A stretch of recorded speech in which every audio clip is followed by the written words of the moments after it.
Hello दोस्तों, welcome back to our channel. जिन भी बच्चों को जोशा काउंसलिंग 2026 के through IITs, NITs, triple IITs या जीएफटीआईज में लास्ट राउंड तक भी एडमिशन नहीं मिला है, या फिर जिन बच्चों ने जोशा काउंसलिंग में पार्टिसिपेट ही नहीं किया था लेकिन वो बच्चे फिर भी एनआईटीज, ट्रिपल आईटीज और जीएफटीआईज में एडमिशन लेना चाहते हैं, तो उनके लिए ये वीडियो बहुत ही इंपॉर्टेंट है, क्योंकि इस वीडियो में हम सीएसएबी काउंसलिंग 2026 के बारे में समझेंगे कि भाई 2025 के अंदर सीएसएबी में कितनी सीटें थी, किस स्कोर तक कौन सा कॉलेज आपको मिल गया था, कौन सी ब्रांचेज आपको लास्ट स्टेज में भी अलॉट हो जाती हैं। वो सारी डिटेल्स हम इस वीडियो में समझेंगे, तो उसी हिसाब से आपको आइडिया लग जाएगा कि भाई 2026 में सीएसएबी लगभग किस हिसाब से काम करेगा। तो ये सीएसएबी काउंसलिंग एक इंडिपेंडेंट काउंसलिंग है, जिसका कोई रिलेशन नहीं है कि आपने अगर जोशा काउंसलिंग 2026 में पार्टिसिपेट नहीं किया था तो भी आप इसमें पार्टिसिपेट कर सकते हैं।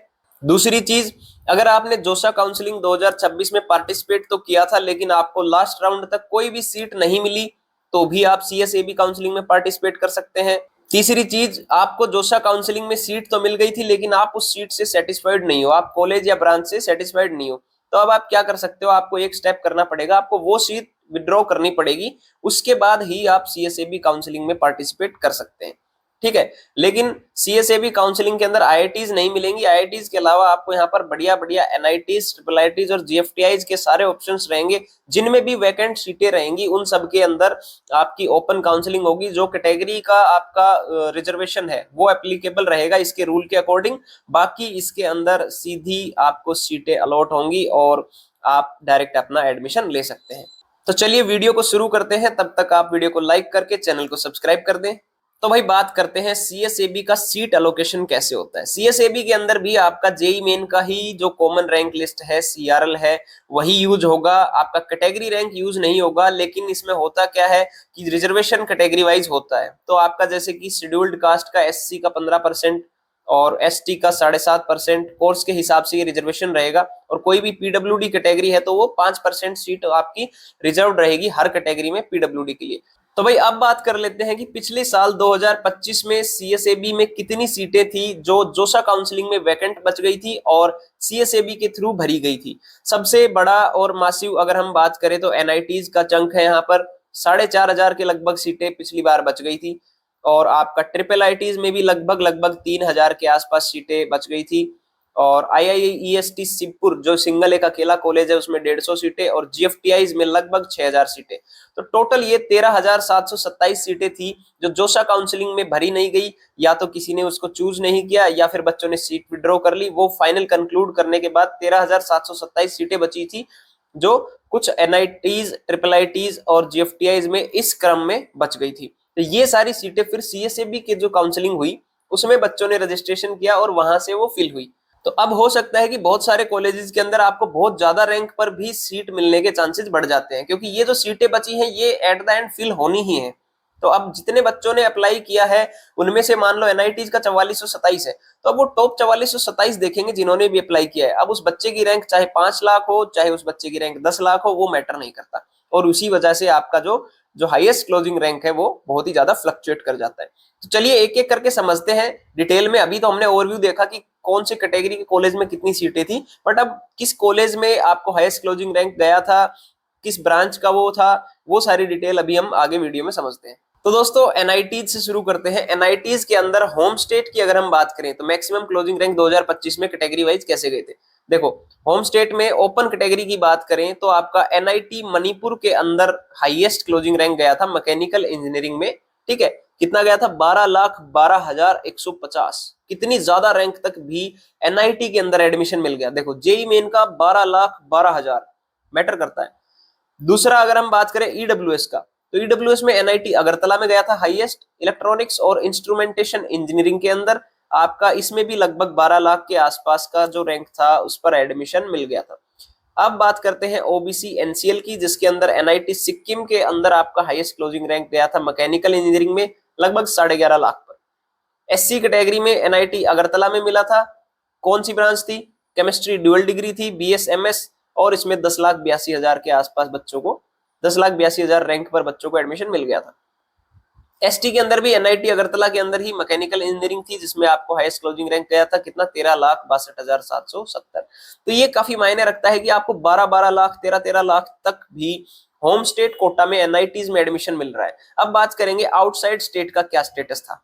तो भाई एनआईटीज के अंदर आउटसाइड स्टेट की अगर हम बात करें तो ओपन कैटेगरी में एनआईटी अगरतला में गया था। ओपन क्या, ईडब्ल्यूएस, ओबीसी, एससी, एसटी सभी का ही एनआईटी अगरतला में गया था। मतलब इसमें एडमिशन लेना सबसे आसान था पिछली बार। आउटसाइड स्टेट कोटा की भी अगर बात करें तो ओपन कैटेगरी में बीएसएमएस केमिस्ट्री ड्यूअल डिग्री और आपका रैंक था 1,27,501।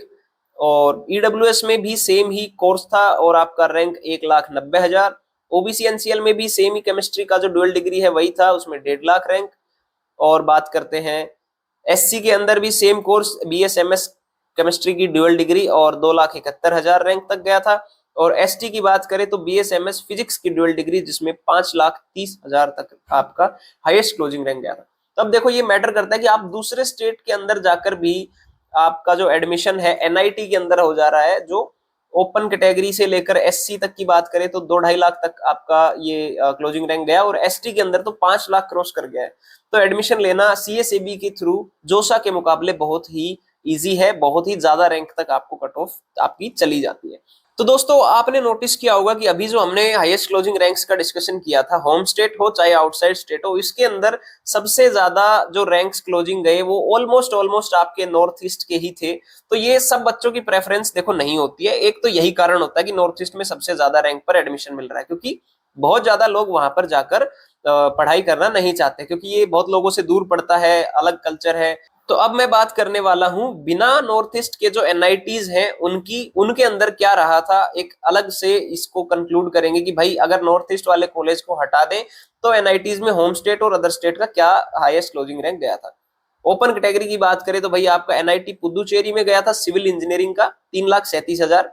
ईडब्ल्यूएस में एनआईटी कैलिकट के अंदर इंजीनियरिंग फिजिक्स में बीटेक थी, उसका 9,32,000। क्या बात है। एनआईटी गोवा में मैकेनिकल इंजीनियरिंग 6 लाख, ओबीसी की बात कर रहे हैं।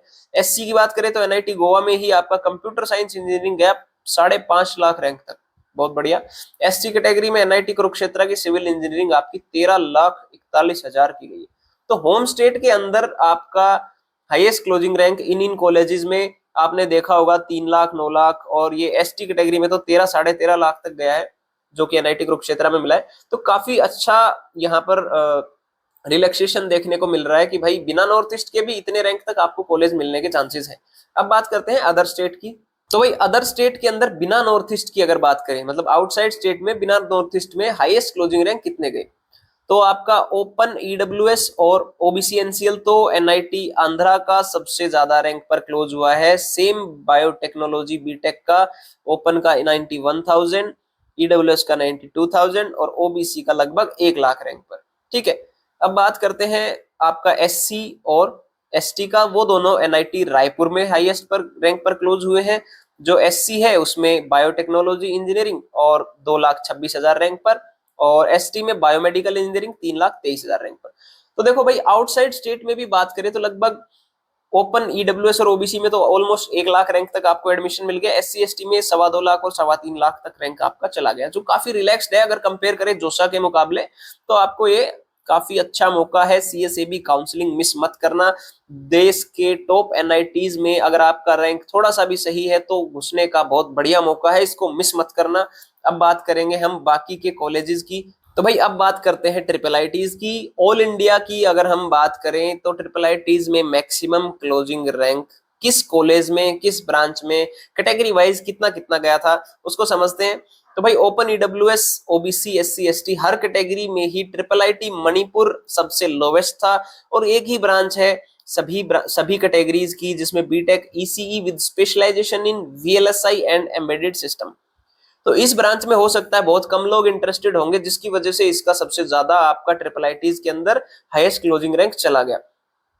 अब ओपन में देखें तो 2,07,000, आपका ईडब्ल्यूएस में देखें तो 2,33,000, ओबीसी में 2,34,000, एससी में 3,67 और एसटी में 11,71,000।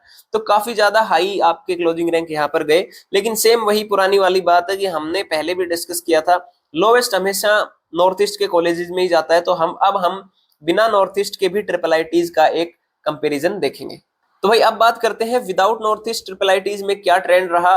तो सेम वही जैसा नॉर्थ ऑल इंडिया वाला जो था जिसमें नॉर्थ ईस्ट इंक्लूडेड था, उसकी तरह ही यहाँ पर भी एक ही कॉलेज और एक ही ब्रांच ने कब्जा किया हुआ है। ट्रिपल आईटी भागलपुर की आपकी मैकेट्रॉनिक्स एंड ऑटोमेशन इंजीनियरिंग की जो ब्रांच है, उसमें ही सभी कैटेगरीज का हाईएस्ट क्लोजिंग रैंक गया। कितना गया? ओपन का 98,000, ईडब्ल्यूएस का 1,01,000 और ओबीसी का 1,08,000, एससी का 2,67,000 और एसटी का 6,87,701 रैंक तक आपको एडमिशन मिल गए थे 2025 के अंदर। तो आप वही देख सकते हो कि भाई ट्रिपल आईटीज के अंदर सबसे लास्ट पर इस बार भी इन्हीं में से कोई एक जाने वाला है।